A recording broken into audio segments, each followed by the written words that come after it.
Good morning students. आज हमारा topic है mental retardation. So first of all definition है हमारी, जो हमारी अमेरिकन एसोसिएशन और मेंटल हेल्थ ने दी हुई है। ठीक है, तो डेफिनेशन में है जैसे कि mental retardation refers to significantly sub average general intellectual functioning resulting in और associated with concurrent impairments in adaptive behaviour and manifested during the developmental period. ठीक है, तो मेंटल रिटार्डेशन में होता क्या है, हमारा जो हमारा सिग्निफिकेंटली क्या हो गया, हमारी जो जनरल इंटेलेक्चुअल फंक्शनिंग है वो क्या हो जाती है, हमारी डिक्रीज हो जाती है, सब एवरेज होती है। ठीक है, जिसके साथ हमारा क्या होगा, जो हमारी कंकरेंट इम्पेयरमेंट्स हो सकती हैं। ठीक है, अडेप्टिव बिहेवियर है वो भी हमारा चेंज हो जाएगा, वो प्रॉपरली नहीं रहेगा हमारा। ठीक है, और साथ में हमारा जो डेवलपमेंट पीरियड में जिसको हम क्या करते हैं, आइडेंटिफाई कर पाते हैं। ठीक है, क्योंकि आइडेंटिफाई कैसे कर पाएंगे, क्योंकि जो हमारे बेसिक स्किल्स हैं बच्चे के उनको वो अचीव नहीं कर पाता है। ठीक है, उनको परफॉर्म नहीं कर पाएगा। नेक्स्ट वन है हमारी, इसमें डेफिनेशन सेम दी हुई है।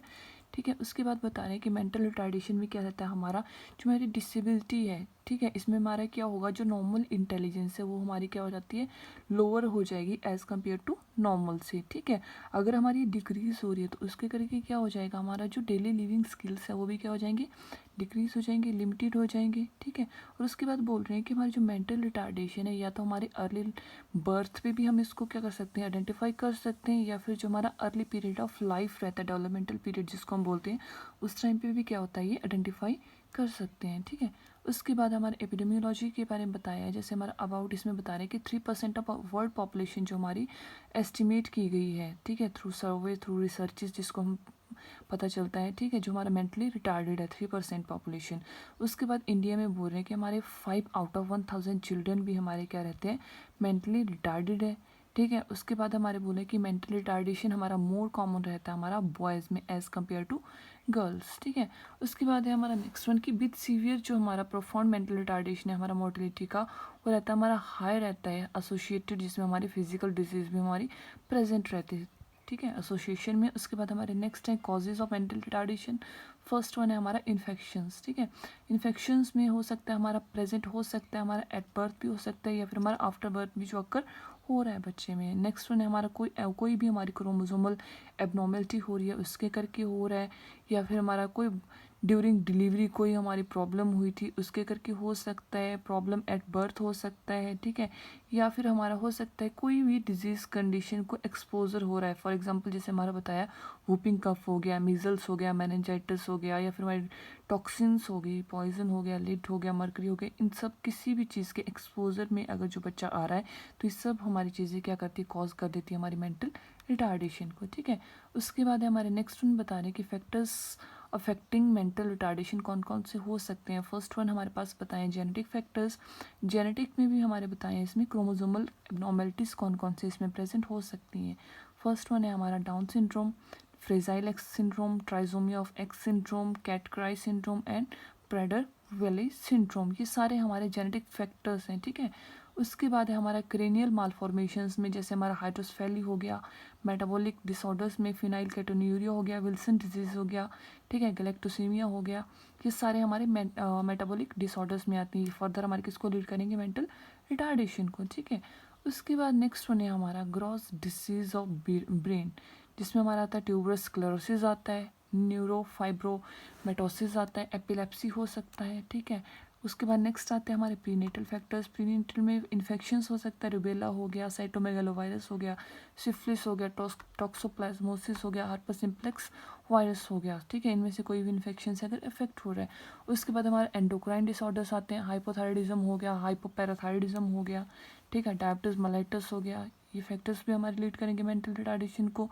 या फिर हमारा इंटॉक्सिकेशन हो गया, फिजिकल डैमेज एंड डिसऑर्डर्स में जैसे हमारा इंजरी हो सकती है। ठीक है, हाइपोक्सिया हो सकता है, रेडिएशंस हो सकती हैं। ठीक है, हाइपरटेंशन हो गया, अनीमिया हो गया, एम्फाइसीमिया। मतलब ये सारे फैक्टर्स हमारे फर्दर किसको लीड करेंगे, हमारे मेंटल रिटार्डेशन को। उसके बाद है हमारा प्लेसेंटल डिसफंक्शन है। ठीक है, कोई टॉक्सीमिया ऑफ प्रेगनेंसी हो गया, उसके करके हो सकता है बच्चे को अफेक्ट करेगा। प्लेसेंटा प्रीविया हो गया, कॉर्ड प्रोलैप्स हो गया, या फिर हमारा न्यूट्रिशनल ग्रोथ रिटार्डेशन हो सकता है, ठीक है। उसके बाद हमारा पेरिनेटल फैक्टर्स में जैसे बर्थ एस्फिक्सिया हो गया, प्री मेच्योरिटी हो गया, कर्निक्टर्स हो गया, प्रोलॉन्ग्ड और डिफ़िकल्ट बर्थ हो सकता है हमारा, ठीक है। उसके बाद हमारे पोस्ट नेटल फैक्टर्स, इसके पहले हमारे चल रहे थे जितने भी हमारे प्री नेटल मतलब जब मदर प्रेग्नेंट है बिफोर डिलीवरी। उसके पोस्ट नेटल में आ रहे हैं जब बच्चे का बर्थ हो गया, आफ्टर बर्थ क्या क्या हो सकते हैं, इन्फेक्शन हो सकता है, एंसेफ्लाइटिस हो सकता है, मीजल्स हो सकता है, मेनिंजाइटिस हो सकता है, सेप्टिसीमिया हो सकता है, एनी एक्सीडेंट हो सकता है, या फिर लिड पॉइजनिंग अगर हो रहा है, ठीक है। उसके बाद नेक्स्ट वन आते हैं हमारे environmental and socio cultural factors, ठीक है। इसमें हमारा कल्चरल कोई डेप्रीवेशन हो रही है उसके करके हो सकता है, या फिर जो पेरेंट्स हैं उनका सोशियो इकोनॉमिकल स्टेटस ही पुअर है, ठीक है, उसके करके हो सकता है। जो केयर टेकर्स है वो इनएडिकेट है, प्रॉपर्ली केयर नहीं प्रोवाइड कर पा रहे हैं बेबी को, उसके करके हो सकता है। या फिर कोई चाइल्ड अब्यूज़ हो रहा है उसके करके ये अकर हो सकता है, ठीक है।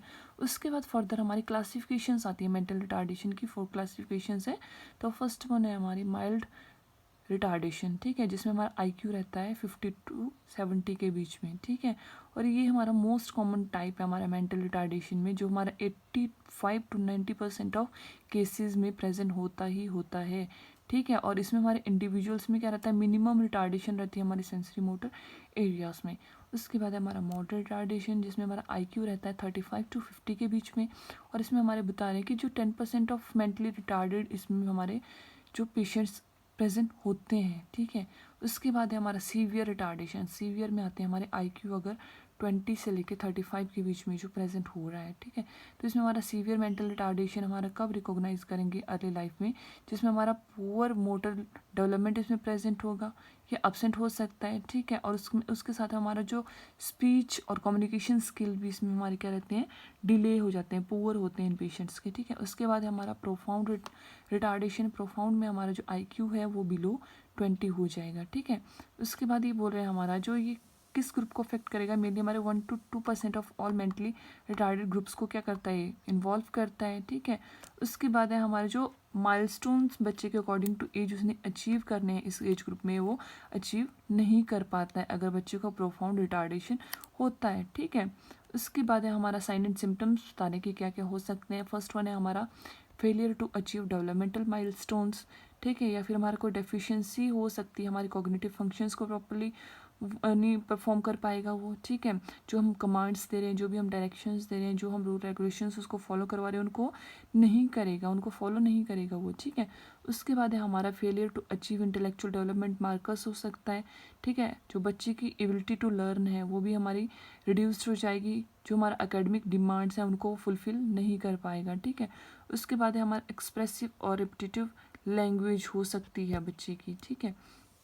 उसके बाद है हमारा नेक्स्ट वन, इसमें साइकोमोटर स्किल्स इसमें क्या रहेंगे बच्चे के, डेफिशिएंट रहेंगे, ठीक है। और साथ में डिफ़िकल्टी रहेगी, जो हमारी सेल्फ इस्टीम है उसको परफॉर्म नहीं कर पाएगा, इरिटेट रहेगा बच्चा, फ्रस्ट्रेट हो जाएगा, डिप्रेशन हो सकता है, लेवाइल मूड्स हो सकते हैं बच्चे के, एक्टिंग आउट बिहेवियर हो सकता है बेबी का, persistent of infantile behaviour, lack of curiosity, मतलब ये सारे एक साइन एंड सिम्टम्स बच्चे में क्या रहेंगे, प्रेजेंट रहेंगे अगर बच्चा हमारा मेंटली रिटार्डेड है, ठीक है। उसके बाद हमारा आता है डायग्नोस्टिक इवैल्यूएशन पे। फर्स्ट वन हम क्या करते हैं डायग्नोस्टिक इवैल्यूएशन में, जब भी हमारे पास कोई पेशेंट आता है तो हमने क्या करना है, उसका हिस्ट्री कलेक्शन करते हैं, जो हम पेरेंट्स से कर सकते हैं, केयर टेकर से कर सकते हैं, ठीक है। जब हमने हिस्ट्री कलेक्शन कर लिया तो आफ्टर दैट हम क्या करेंगे, फिजिकल एग्जामिनेशन करेंगे, ठीक है। फिजिकल एग्जामिनेशन करेंगे, उसके बाद न्यूरोलॉजिकल एग्जामिनेशन करेंगे, असेसमेंट माइलस्टोन्स को डेवलपमेंट की जितनी भी हमारे उनको चेक करेंगे, ठीक है। फर्दर हमारी जो लैब इन्वेस्टिगेशंस हैं उनमें हम क्या करेंगे, यूरिन और ब्लड एग्जामिनेशंस कर सकते हैं, जिससे हमें पता चलेगा कोई मेटाबॉलिक डिसऑर्डर्स है अगर, ठीक है। उसके बाद हम कल्चर ले सकते हैं कोई साइटोजेनिक और बायोकेमिकल स्टडीज़ के लिए। आफ्टर दैट अम्यूनोसेंटेसिस कर सकते हैं, कोई क्रोमोसोमल डिसऑर्डर्स है उसको आइडेंटिफाई करने के लिए। क्रोनिक विलेज सैम्पलिंग कर सकते हैं, हियरिंग और स्पीच इवेल्युएशन इसमें हम कर सकते हैं। आफ्टर दैट करेंगे EEG, ठीक है। EEG करेंगे, अगर कब करेंगे, अगर बच्चे में सीजर्स प्रेजेंट है तो मोस्टली हम इसमें EEG करेंगे ही करेंगे, ठीक है। आफ्टर दैट करेंगे CT स्कैन हो गया, MRI ऑफ ब्रेन हो गया, ठीक है, जिससे हमें क्या पता चल गया अगर कोई हमारे पास ट्यूबरस स्क्लेरोसिस कंडीशन प्रेजेंट है उसमें उसको आइडेंटिफाई।